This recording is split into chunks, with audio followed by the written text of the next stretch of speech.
PTI के रहनुमा शेर अफजल मरवत का कहना है कि हुकूमत साजी के लिए पार्टी की हाई कमान बानी चेयरमैन से मुलाकात करेगी। आज का दिन न सिर्फ हमारे बल्कि पूरे मुल्क के अवाम के लिए अहम है और उन्होंने उम्मीद का इजहार किया कि आज हुकूमत साजी बारे अहम फैसला भी हो जाएगा।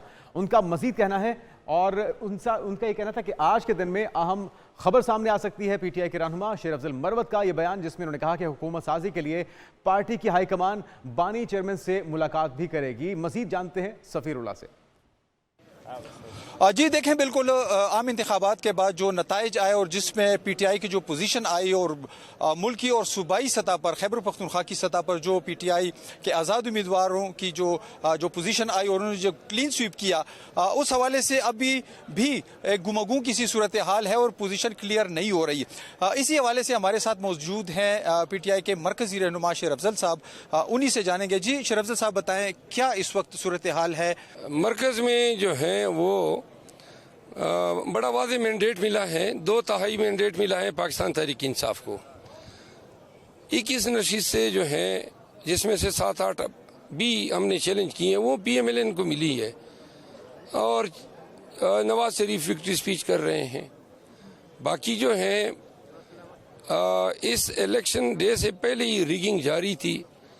पहले इन्हीं रिटर्निंग ऑफिसर को हम पे मुसल्लत किया गया, हमने फरियाद की, चैलेंज किया। काजी फैज ईसा साहब ने कहा कि नहीं, ये चैलेंज किया जाना भी तवीन अदालत है, तो लिहाजा इन लोगों ने हमारे इलेक्शन कराए। अब वही नताइज तब्दील कर रहे हैं। इन हालात में अब जो मैंडेट हमें अवाम ने दिया है, पार्टी की क़यादत पे ये फ़र्ज़ है कि इस मैंडेट का तहफ़्फ़ुज़ करें और अवाम ने अपना हक अदा कर दिया। अब लीडरशिप का काम है कि इस मैंडेट के तहफ़्फ़ुज़ के लिए स्ट्रेटजी बनाएं और मैंने ज़ाती राय दी है कि हमें एजुटेशन में जाना चाहिए। जी आपने सुना शेर अफजल साहब को, उनका यही कहना था कि जो इलेक्शन हुए उसमें गो के हमारे उम्मीदवार जीते हैं, लेकिन इस वक्त भी हमें दुश्वारियां पेश हैं, मुश्किलात दरपेश हैं और जो हमारे बानी चेयरमैन हैं उनसे भी हमारी मुलाकात नहीं कराई जा रही और उसमें भी जो है हमें दुश्वारियां पेश हैं। बारकैफ उनका ये भी कहना था कि आज का दिन जो है तो अहम तरीन है और आज जो है तो फैसला हो जाएगा कि पीटीआई के लिए कौन सा रास्ता इख्तियार करना चाहिए और उसकी हुकूमत के लिए कौन सा रास्ता उनको। पीटीआई के रहनुमा शेर अफजल मरवत का कहना है कि हुकूमत साजी के लिए पार्टी की हाई कमान बानी चेयरमैन से मुलाकात करेगी। आज का दिन न सिर्फ हमारे बल्कि पूरे मुल्क के अवाम के लिए अहम है और उन्होंने उम्मीद का इजहार किया कि आज हुकूमत साजी बारे अहम फैसला भी हो जाएगा। उनका मजीद कहना है और उनका ये कहना था कि आज के दिन में अहम खबर सामने आ सकती है। पीटीआई के रहनुमा शेर अफजल मरवत का यह बयान, जिसमें उन्होंने कहा कि हुकूमत साजी के लिए पार्टी की हाईकमान बानी चेयरमैन से मुलाकात भी करेगी। मजीद जानते हैं सफीरुल्लाह से। जी देखें, बिल्कुल आम इंतखाबात के बाद जो नताइज आए और जिसमें पीटीआई की जो पोजीशन आई और मुल्की और सूबाई सतह पर खैबर पख्तूनख्वा की सतह पर जो पीटीआई के आज़ाद उम्मीदवारों की जो पोजीशन आई और उन्होंने जो क्लीन स्वीप किया, उस हवाले से अभी भी एक गुमगू किसी सूरत हाल है और पोजीशन क्लियर नहीं हो रही। इसी हवाले से हमारे साथ मौजूद हैं पीटीआई के मरकजी रहनुमा शेर अफजल साहब, उन्हीं से जानेंगे। जी शेर अफजल साहब, बताएं क्या इस वक्त सूरत हाल है? मरकज़ में जो है वो बड़ा वाज़े मैंडेट मिला है, 2/3 मैंडेट मिला है पाकिस्तान तहरीक इंसाफ को।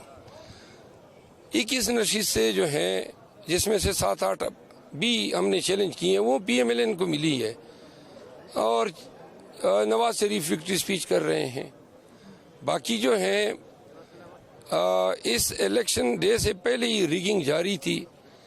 पहले इन्हीं रिटर्निंग ऑफिसर को हम पे मुसल्लत किया गया, हमने फरियाद की, चैलेंज किया। काजी फैज ईसा साहब ने कहा कि नहीं, ये चैलेंज किया जाना भी तवीन अदालत है, तो लिहाजा इन लोगों ने हमारे इलेक्शन कराए। अब वही नताइज तब्दील कर रहे हैं। इन हालात में अब जो मैंडेट हमें अवाम ने दिया है, पार्टी की क़यादत पे ये फ़र्ज़ है कि इस मैंडेट का तहफ़्फ़ुज़ करें और अवाम ने अपना हक अदा कर दिया। अब लीडरशिप का काम है कि इस मैंडेट के तहफ़्फ़ुज़ के लिए स्ट्रेटजी बनाएं और मैंने ज़ाती राय दी है कि हमें एजुटेशन में जाना चाहिए। जी आपने सुना शेर अफजल साहब को, उनका यही कहना था कि जो इलेक्शन हुए उसमें गो के हमारे उम्मीदवार जीते हैं, लेकिन इस वक्त भी हमें दुश्वारियां पेश हैं, मुश्किलात दरपेश हैं और जो हमारे बानी चेयरमैन हैं उनसे भी हमारी मुलाकात नहीं कराई जा रही और उसमें भी जो है हमें दुश्वारियाँ पेश हैं। बारकैफ उनका ये भी कहना था कि आज का दिन जो है तो अहम तरीन है और आज जो है तो फैसला हो जाएगा कि PTI के लिए कौन सा रास्ता इख्तियार करना चाहिए और उसकी हुकूमत के लिए कौन सा रास्ता उनको